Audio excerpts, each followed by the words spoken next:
Hello, everyone, and welcome to the Midweek Program at the J.C. Raulston Arboretum. My name is Blake, and I'm the Education Assistant here at the Arboretum. And today we are on the north side of the Fantasy Circle underneath the beautiful spread of this great big beautiful Tonkin wingnut, Terricaria tonkinensis, because we've got a brilliant program for you today, the perils of planting and replacing trees. We've got our Director of Horticulture, Paige here, who's going to take us through all the considerations we need to take into consideration while we're thinking about taking out trees. And then he'll also talk about some wonderful trees to replace any trees you may be thinking about replacing. And so it should be a very valuable program. Those of you watching this on YouTube, please like this video and subscribe to our channel, and feel free to leave a comment down below. And with the announcements out of the way, I will pass things over to Greg to teach us about the perils and pleasures of planting and replacing trees. Yes.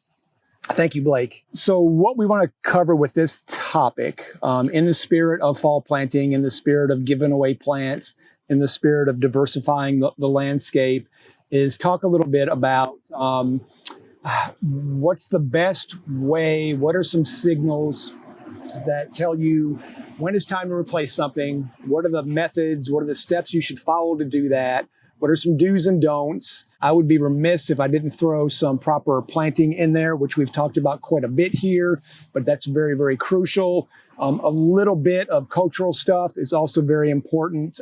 Plant diversity, I'll throw a little bit of that in there as well. And we will end with, I just brought a handful of favorites, things that will hopefully loosen up some ideas in my mind. If they don't, I'm relying on these two people to help jar my memory.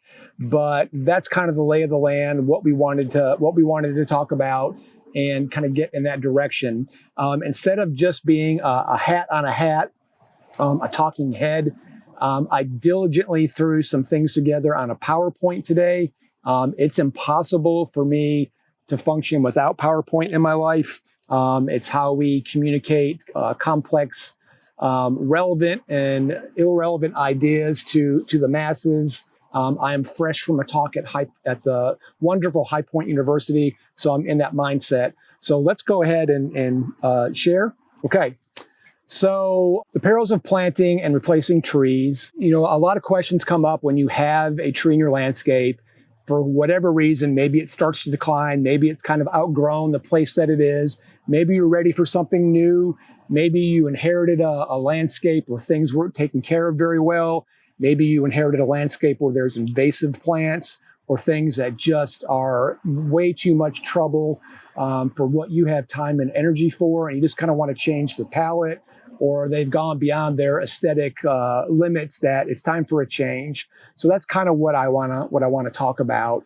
There's some hard, fast rules. There's some kind of shaky ground.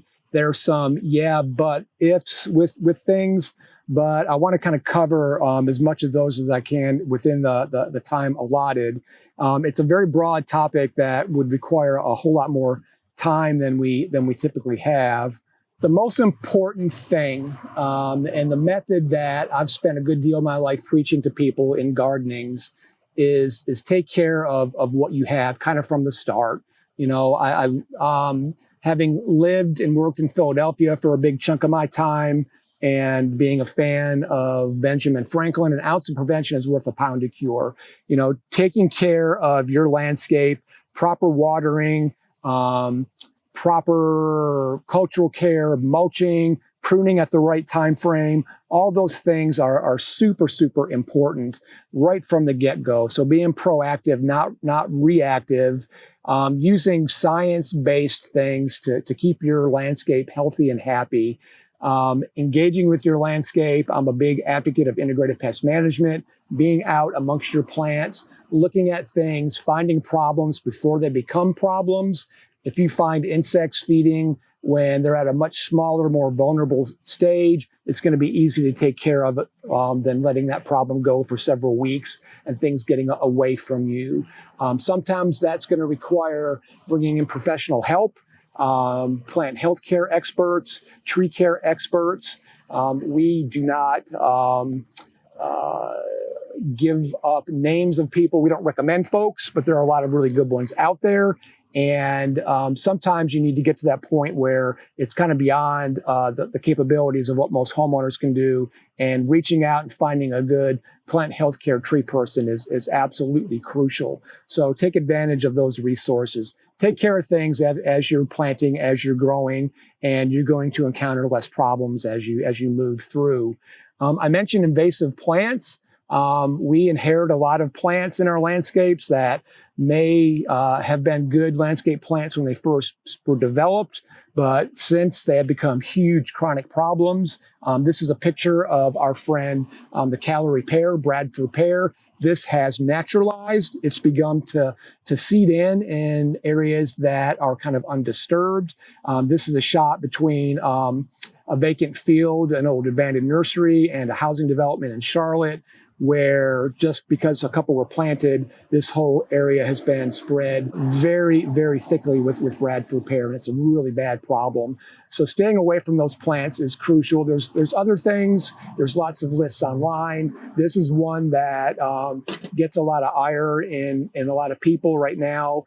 If you live in the mid-Atlantic, Norway maple is a bad one. There's ligustrum, there's burning bush. There's lots of things that are really, really bad and things to kind of stay away from. But this is one that really gets a lot of emotion going, and it's a good example of what to stay away from. They were beautiful plants. They kind of fit a niche, but they cause lots of problems with the seeding, and they are cultural nightmares with those really tight crotches. Stay away from invasive plants. Something that we get asked a lot about is, can I plant under my mature trees, or can I plant under newly planted things? So you really need to think about where our tree roots going to grow.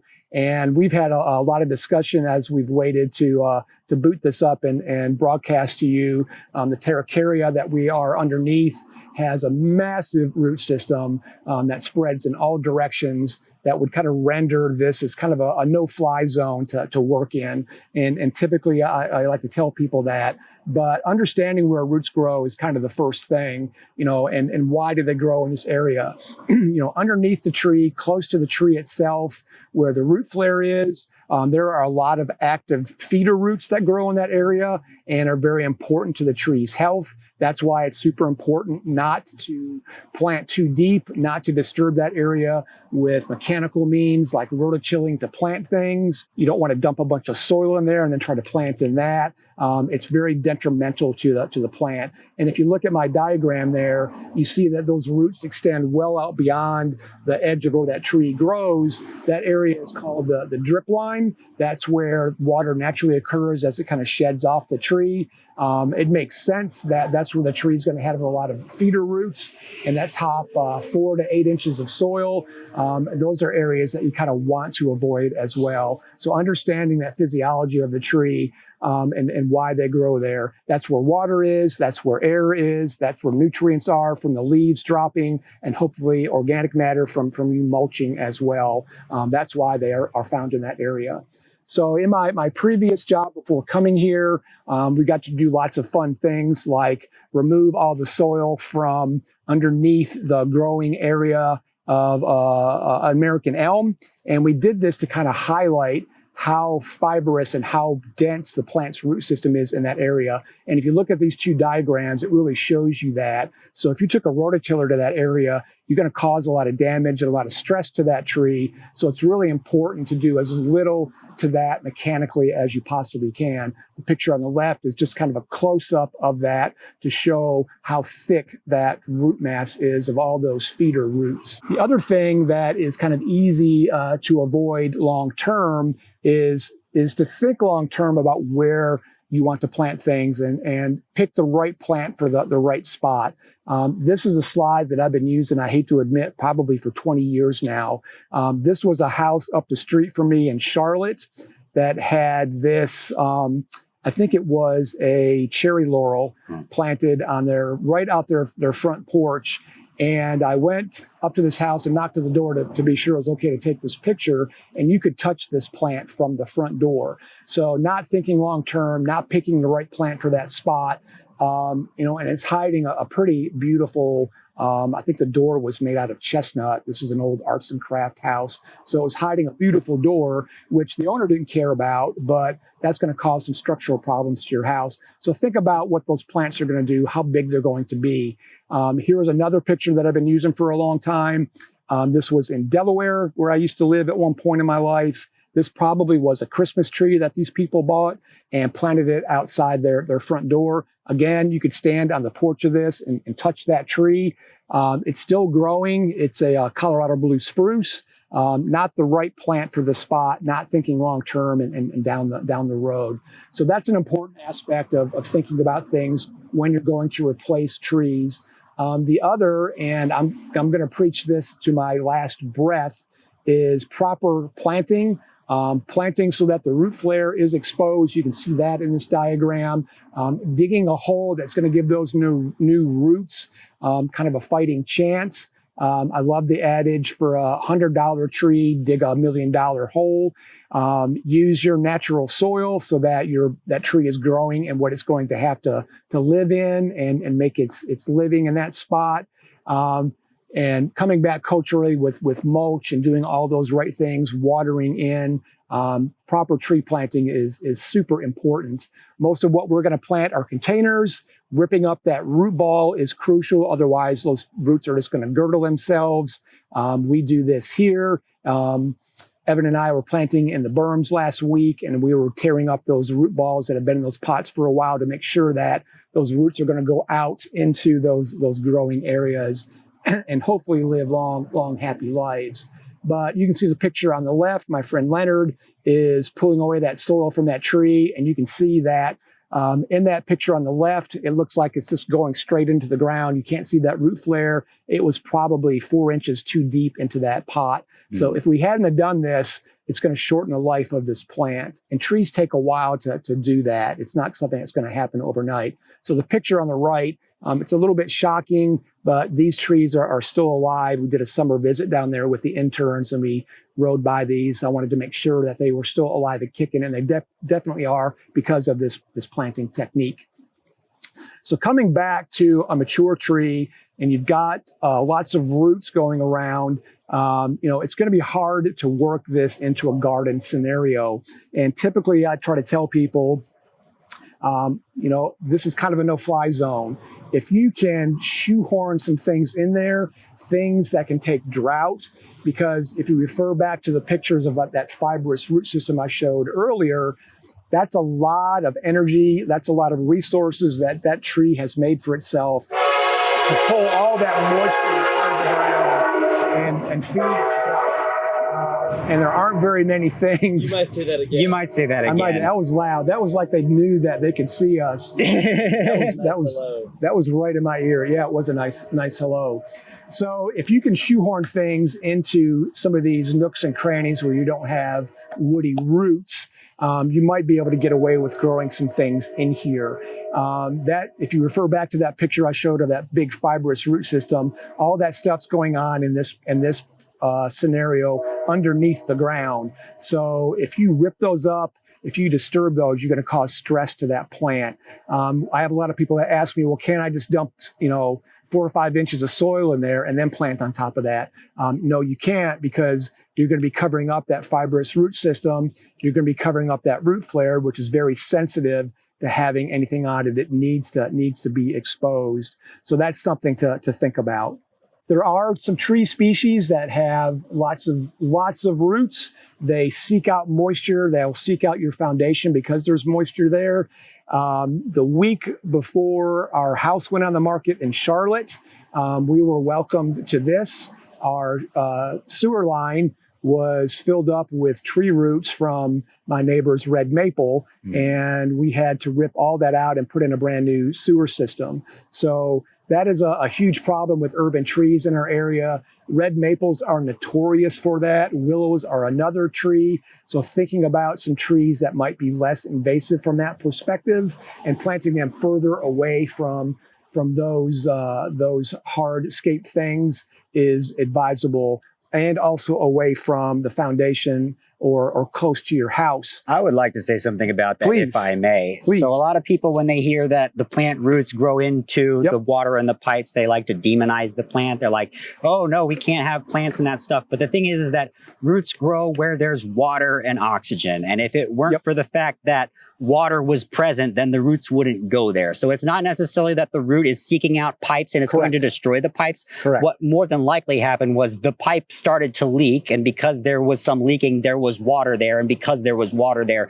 the roots went to go there. So it's not really the tree's fault that this is happening. This is, again, going into planning ahead, thinking about where you're putting things and what might the repercussions be as Yes. the thing grows and develops over time. My good friends, Kelby Fite and Neil Hendricks, two plant scientists with Bartlett Tree, used to say roots are opportunistic. They're going to grow where they can find organic matter, where they can find loose soil, where they can find oxygen, where they can find organic matter, where they can find moisture. That's why we have problems with hardscapes, with sidewalks, with septic systems, with pipes like this. This is an old, low-grade, probably Schedule 40 PVC pipe that probably started to crack. Those tree roots found that, and then it was game on from that point. Yeah. So the tree's not being malicious and wanting to take hard-earned cash out of my pocket as I'm trying to exodus a city and come here. they're just trying to live, man. They're just being opportunistic. And I talk about right plant for the right spot.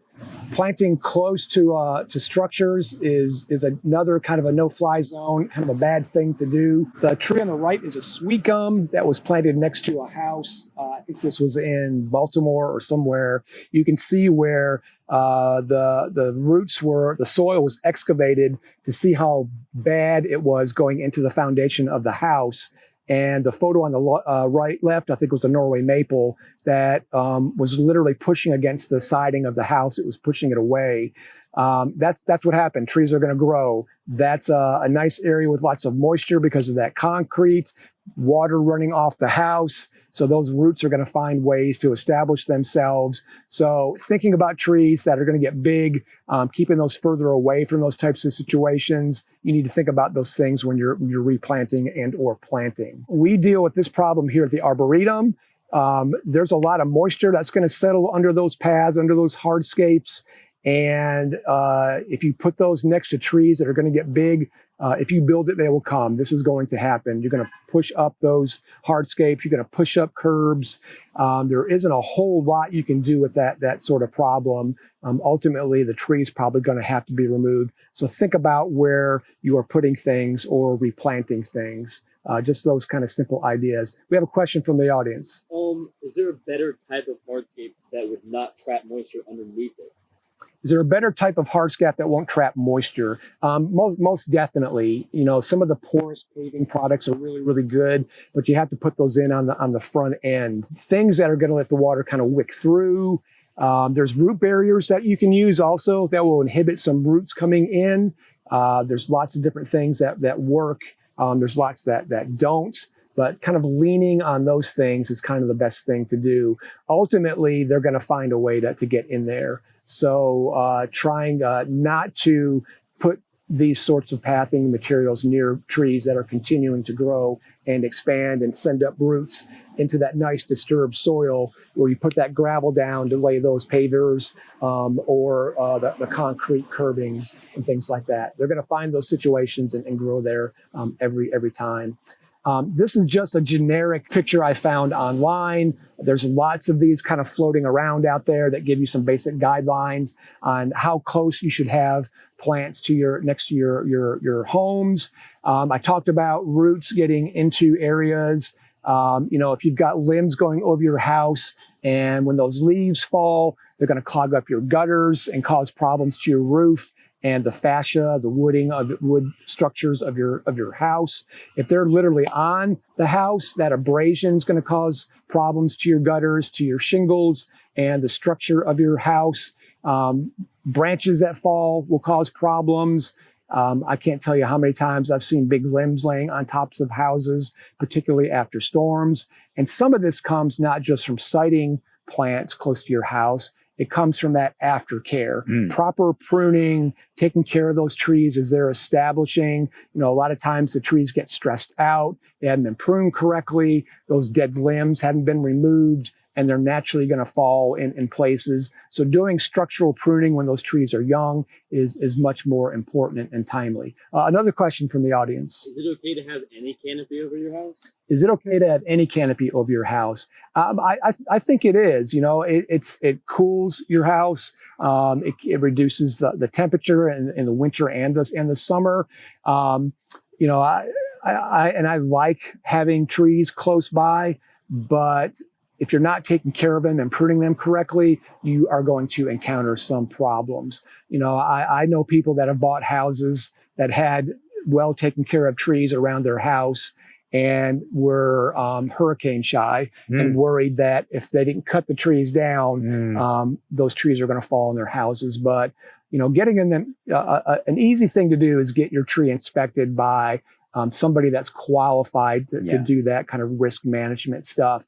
That's not me. That's something that there are a lot of certified arborists that have gone through that training. That's something that's going to help you from an insurance standpoint, preventive maintenance for your tree. It's going to keep you in good graces with your neighbors, all those sorts of things. It's going to save you money in the long run. On a note that may or may not be related, when Basil Camus came on our program, he made the point that people often look at the really big, really old trees and they worry about, oh, that's the one that's going to fall. But his point was that really big, that really old tree is the tree that's been there for 100 years, let's say, and lived through every weather event that's come its way. It has the resilience to withstand that, the resilience to, and provided you're pruning things structurally and making sure it's got good structure and it's healthy and well taken care of, those old trees are probably some of your safest trees because they've survived all the battering and for sure. And if you have a tree like that in your landscape and want to preserve it, it's imperative to have a professional come once a year, once every 2 years to look at that tree, and they can tell if it's under stress. They can tell if it's moving, if it's starting to fail, if the root system is not doing well. If you're doing that from a repeated standpoint, it's an easy thing to do. One time, Bryce Lane brought in a professional to look at the big white oaks on his driveway because he was worried about they were in decline. This professional, I don't remember what tool it was, but it was basically a sonogram of the inside of the tree. That's exactly and they what it could was. detect what parts of the interior were dead. And from there, they were able to take it out safely. But they were able to diagnose then and there is 80% of the interior of this tree is literally dead. And you have one, at most 2 years to take it out before it's gone. So consulting with experts is a good idea, particularly when we live in the future and magic is real, apparently. It is. That's not a tool everybody has. It is a tool, and it's very successful if it's hooked up correctly. But that's a really good way to tell. There's other cultural signs. There's other ways to tell, but that's not something you can go online, look at a YouTube, go out to your tree and kind of determine that. That's somebody that has years of experience, that is recertified regularly, that has seen lots of trees in different states of repair and disrepair. That's something that's well worth the money to do to keep that tree healthy at the risk of safety to you and your home. Very, very important. I talked about invasive species. There are a lot of species of trees that are being affected by invasive insects. This is an American ash tree that has been riddled with emerald ash borer. That's typically what you see is lots of dieback in the top of the tree. Ashes become very brittle when this happens and makes them kind of a nightmare to remove, especially if they're big. That's something that you can treat and get ahead of if you have ash trees in your landscape. But you definitely don't want to buy ashes and plant them in a modern landscape today, because you're going to have to deal with this with a preventative treatment, every other year or every year to keep that from happening. So be informed on what trees are being affected by insects. crepe myrtles are a problem right now, and maybe you don't want to use that as a new plant in your landscape unless you're prepared to deal with the crepe myrtle bark scale. So thinking about that in terms of what you are replacing and or adding to your landscape. And something that's often overlooked by a lot of people, you'll see a lot that gets cleared and developed for homes to go into, and they'll pick a few trees and leave them. But all those tree canopies kind of work together as trees kind of grow together in a mature landscape. And if you remove one of those, that's going to put stresses on the other trees where those vacancies have become. All of a sudden there's light where there wasn't light before. All of a sudden there's wind where there wasn't wind before. And that directly affects those trees kind of in that stratosphere of that exodus where something has been removed. So that's something to think about also. I always kind of overlook that when I talk about these sorts of things. There's a lot of stress in the urban environment. Lack of water, concrete, big temperature swings, poor soil, lack of nutrients. All those things are going to affect your trees. I don't know if anybody's been paying attention, but it's almost October and we've got temperatures in the 90s. Tim is running around as I speak, like the proverbial chicken, moving sprinklers all over the place. Evan has been watering every morning. We're trying to do our fall planting, get our fall planting on, and we've got to worry about, we're in a little bit of a drought right now. Right now we're in abnormally dry conditions, but I think very close to being in a moderate drought. But if you look at the whole country, there's a lot more parts of the country that are in drought than are not. And that's just a sign of our climate change and how things have begun to change over the years. And that's something that we need to think about when we're thinking about plants. So thinking about species that are more resilient and can take those kinds of situations. And going to say a dirty word here, diversity is an important thing in all parts of life, but even more so in plants and planting your gardens. It's imperative to mix up the palette of plants that you're using in your garden, in your landscapes, in our built landscape, so that things are adaptable. It's also more interesting. You're going to have different colors, different textures, all those things. You don't want a yard just of maples. You want to mix things up a little bit and use lots of different things to add to the diversity. Your insects are going to like that better. Your birds are going to like that better. You're going to have more succession of bloom, season of interest, winter, spring, summer, fall. It's just a better way to go. So one of the things that kind of spurned this whole talk coming towards the end of the PowerPoint is you've got some plants in your garden. You've got a nice tree and it gets Phytophthora root rot or verticillium wilt. Do you want to plant something back into that spot? Well, to quote our boss, it depends. If you have the option not to, that's probably a good thing, because something like Phytophthora is in that soil, and whatever you plant back in there, if it's susceptible to it, it's going to succumb and you're going to repeat the same problems. The other picture here is a boxwood hedge that has been affected by Phytophthora. If you replant and put boxwoods back in there, you're going to have the same problems. What you need to do is fix that cultural problem before you go back in. Phytophthora is a result of poorly drained, heavy soil. So you need to fix that before you go back in with something. If you have to do that spot, and quite frankly, most of us, the yard we have is the yard we have. And if we've got a blank spot, we're going to want to reuse that with something. So we need to fix the problem before we go back in there with something. If you don't fix it, you're liable to repeat the same problem. So that is it in a nutshell. Questions, comments, criticisms? Did you want to talk about some plants there? Oh yeah, thank you for reminding me. I knew this would happen. I'm glad I preface from the top. So what I did, thank you for the segue. Yeah. I brought some things that I think about when I'm thinking about selecting things to replant and replace. And starting with the guy that's right here, because it's the closest, tooting our own horn and thinking about shrubs in the landscape. I'm a big fan of Annabelle hydrangeas. They are my favorite. And Tom Rainey has done a lot of work with the smooth hydrangeas. This is one of the Invincibelles. This is Invincibelle. Yeah, We white. Looking a little shaggy for the time of the year, but considering this was on our sun pad in full blasted reflected heat Oh, wow. for most of the summer, that looks pretty good. That looks very good. Yes. Those look wonderful in full sun in Maine, Yep. but in North Carolina, our heat load is a bit much for them for full sun. It's a bit much. If you've got these planted in good soil conditions, they can handle that better than sitting above ground with the sun hitting all sides of the pot and reflected heat coming off black plastic. That looks pretty good. No kidding. Repeat bloomer, it'll keep the flower stalks. Any of these that Tom has developed, I love all of them. Tom and company at Mountain Horticulture Research, NC State. Great plant. Also on that note, small trees work well in landscapes. NC State has done a lot of work with redbuds. There are a lot of really good ones out there. That's also a great plant for some of these situations, and one that we like to recommend and have a lot planted here on the property.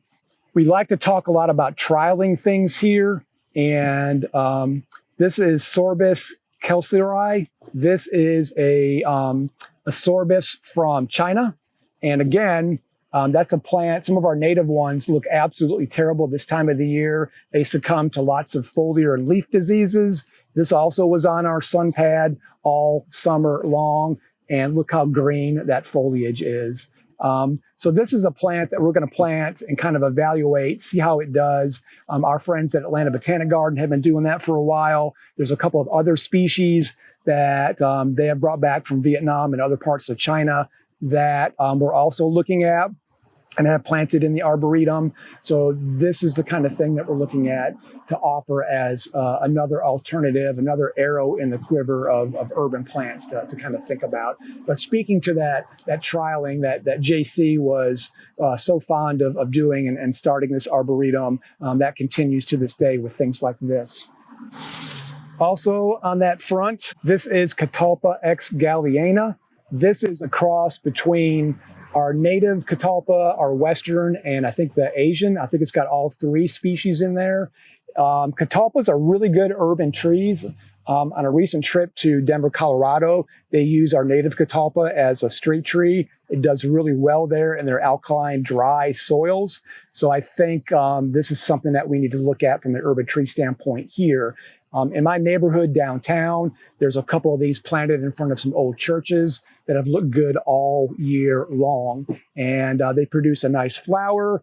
They have a really nice kind of coarse texture that I like, both through the summer. Not a lot of fall color, but the winter texture of that coarse tree is really attractive, I think.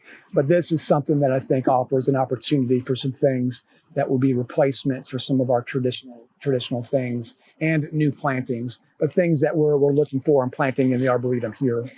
And ending on a big one here, this is a genus of plant that I've been enamored with and have been preaching to the rafters about planting more of. This is Perotia persica. It's a cultivar called Henry's Dwarf. This is Persian ironwood. This is a really, really good urban plant. Has nice bark. As it gets older, the bark will kind of peel away and give really nice winter interest. Further north and east of us, fairly consistent fall color, reds, oranges, yellows, sometimes all at the same time, sometimes just orange, sometimes just yellow, but fairly consistent, deep purples. I love the texture of this. It's a really, really urban, poor soil tolerant tree. A lot of work has been done in the past. I have colleagues that have gone to where this is found in its natural range to select some for different characteristics. And a lot of those are starting to come out now, like this dwarf one. There's fastigiate ones. There's ones that get quite large. There's one called Golden Globe that has mostly yellow fall color. Really, really good urban tree, and one of my most favorites to recommend as an urban tree. Nice. Those are all good trees. Thank you for that reminder. Yeah, absolutely. And thank you for sharing those with us. I can't believe you didn't bring magnolia.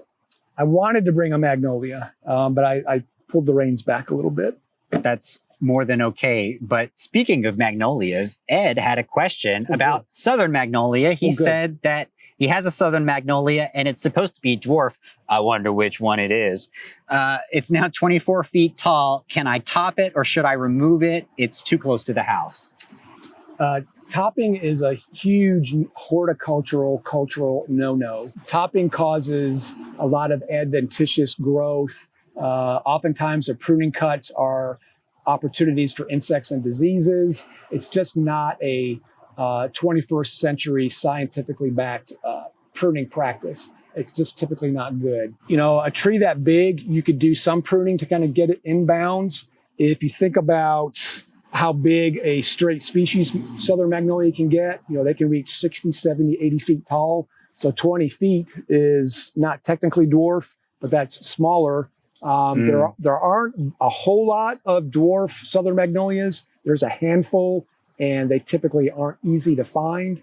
That's one of those right plant, right place kinds of things. Yeah. That's a tree that's going to get big. It's going to spread out. It's going to drop leaves. It's going to be fairly messy in terms of those leaves. The seed pods will fall down. Those can be kind of messy to some people, but you know, the only thing I can offer to you is maybe to get somebody to come out and give you some correct kind of structural pruning things to do.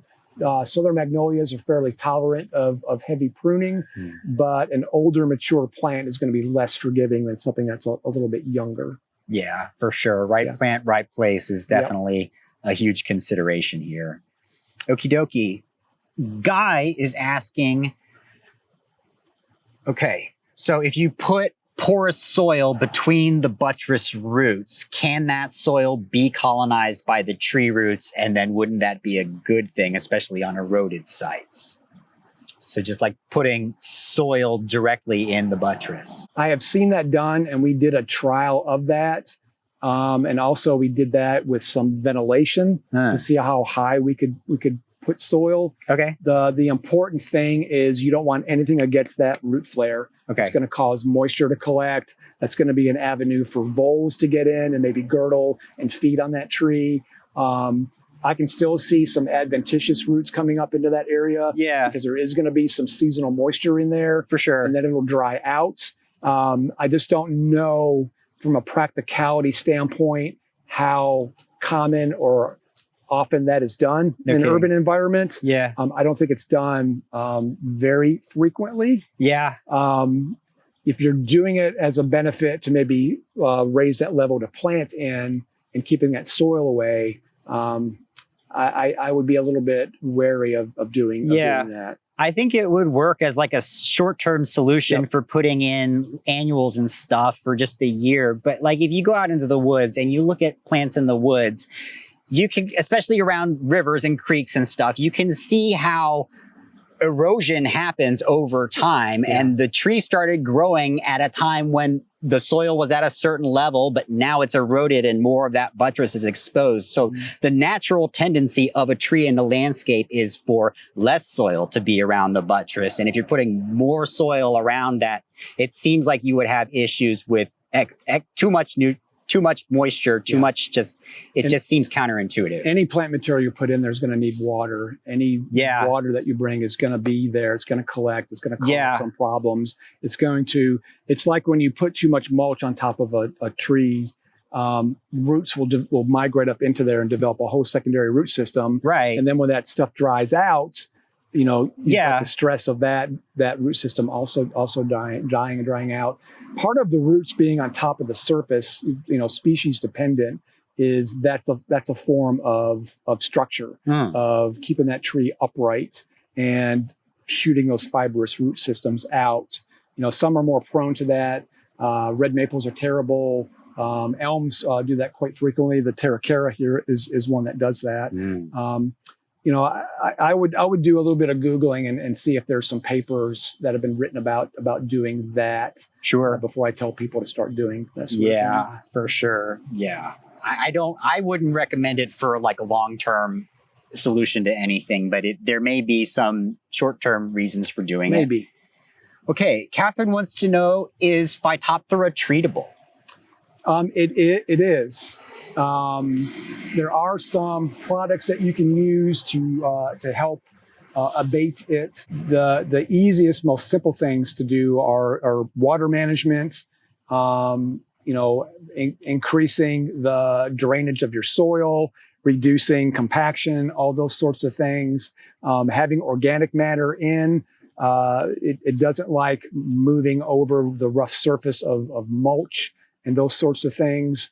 But again, that's not something you can go to a big box store and get your treatment for. Mhm. It's something at a higher level of plant health care and getting an arborist to do some of those things. For sure. And like you said at the top, an ounce of prevention is worth a pound of cure. That's really going to be your best course. And determining that it is indeed Phytophthora, not something else. Those symptoms look like a lot of other things. They sure do. And there are tests that plant healthcare folks and arborists have that can say, yes, it's Phytophthora or it's something else. No kidding. Yeah, you don't want to treat the wrong problem. You might just get more problems. Yep.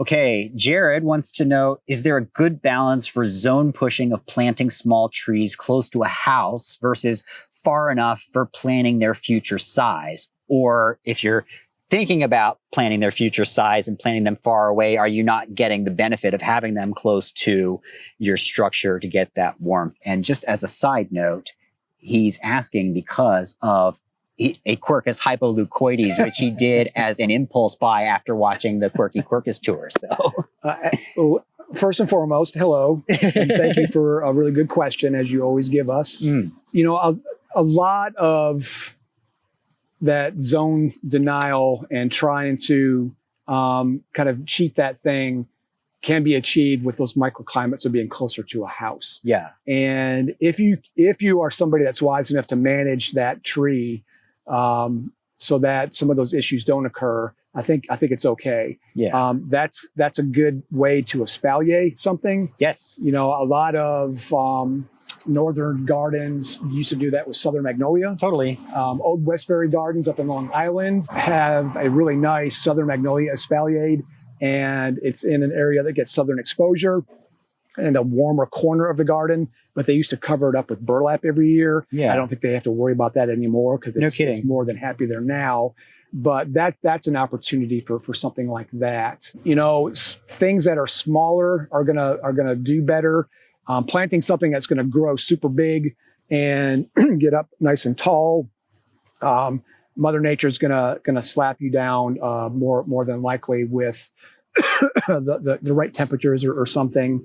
But it's definitely an area with enough care you can manage and figure out. What popped in my head was the Japanese art of Niwaki, which literally translated is garden trees. And it's fundamentally doing bonsai without the pot. You've got your tree planted in the ground and you're pruning and shaping every single branch on it, getting it into a compact shape that you find aesthetically pleasing. And if these are plants you're putting close to your house, you're zone pushing because you love them, you want to have them, like, why not put in the effort every year to prune it the multiple times you would need to do? Like, if you truly love gardening, this may be an opportunity to really practice that skill, and you get out of it what you put into it. The more you do it, the better it gets, and it just gets better and better every year. And if you're committed to that, then you could have literally any tree you want that close to your house. So just a thought, just throwing that out with. I hope that remotely answered his question. I think it did. Okay. I think it did. I trust Sounds like you. he already knows what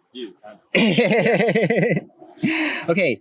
Valerie's asking, is there a preventative treatment for crepe myrtle bark scale for existing crepe myrtles? The only thing now that is an insecticidal treatment. Unfortunately, that's a pest that affects, what we're finding out, almost every different species of crepe myrtle, because all of ours have it. The dwarf ones, the big ones, it's spread by ants moving it around because they farm the honeydew. When birds land on it, they move it around with their feet. When you buy a plant in a nursery, there might be crawlers on that plant that are getting on the other ones there. It's the only preventative for that problem right now is some kind of a treatment to treat the insect. Something systemic, timed so that it doesn't interfere with pollinators is kind of crucial.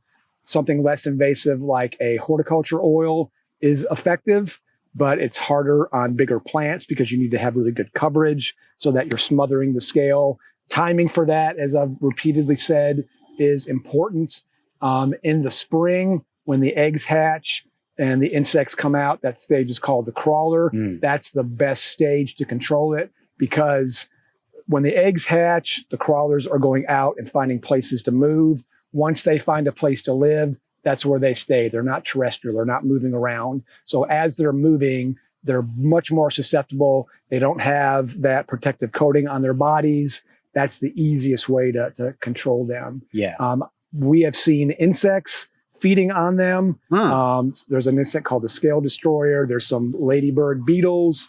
There's a twice stabbed lady beetle that I was looking at them with some colleagues of mine, and we saw the crawler stage of that feeding on crepe myrtle bark scale, which is encouraging, but it's not enough to control the population. Totally. It's such a an overused landscape plant, and I think reducing the use of them is important, but it's hard to find something that checks all the boxes that they do, unfortunately. Yeah, and I think scouting would be a very useful tool as a preventative measure in this. Getting ahead of it is important. Because once it reaches a certain point, like then you basically have to treat it. But if you find one or two scale on there, it is not hard to just pick those little guys off, and then it's done, and you don't have to worry about it. So and that's an excuse to get out in your garden and look at your plants and really appreciate them deeply. So it's there are worse things in this world than scouting your plants for crepe myrtle bark. It's a ritual. Get a cup of coffee, walk out in the morning, just turn leaves over, smell the roses. Yeah. Eat some stuff, eat some figs. Absolutely. Enjoy your landscape. Enjoy it. Absolutely. Well, Greg, that appears to be all the questions that have come in for today. So that wore me out today. No kidding. Well, you did a wonderful job with this presentation. So thank you for pulling together the PowerPoint and recommending some trees as well and entertaining our questions. I'm sure we all learned a lot. And thank you, everybody, for joining us today on the midweek program. He says while he scrambles to bring up the calendar to figure out what indeed we are doing next week. What are we doing next week? What are we doing next week? Next week, we are doing a plant giveaway roundup where we're going to be showing off some of the fun plants that you, our wonderful members, will get to take away home for free on Saturday the 4th. So that should be truly wonderful. We hope we will see you all next time. Y'all take care.